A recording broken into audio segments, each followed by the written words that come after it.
Le docteur Péchier a-t-il violé son contrôle judiciaire? Nous parlons de cet anesthésiste qui est soupçonné d'avoir empoisonné 24 patients.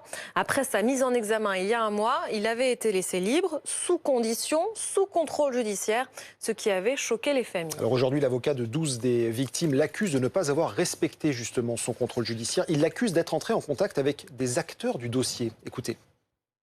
La dernière fois, lorsque nous avions appris qu'il était maintenu sous contrôle judiciaire, j'avais indiqué que je n'en étais pas véritablement surpris parce qu'il y avait une logique procédurale, c'est-à-dire que on avait le sentiment qu'il avait respecté son contrôle judiciaire, qu'il avait respecté les règles, pas tenté d'influencer les témoins, l'enquête, etc.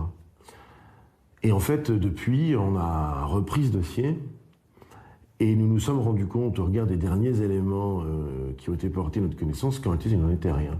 C'est-à-dire que nous avons en plus acquis des éléments qui démontrent que le docteur Péchier n'a pas respecté son contrôle judiciaire, qu'il a pris des contacts avec des gens qu'il n'avait pas le droit, avec lesquels il n'avait pas le droit, d'entrer en contact, qu'il a tenté d'influencer des experts, qu'il a tenté d'influencer de manière déloyale le cours de l'instruction. Ça, en tant qu'avocat, ça me choque. Et ça, c'est un argument nouveau, et c'est un argument que je suis certain la Cour devra prendre en considération de manière très sérieuse.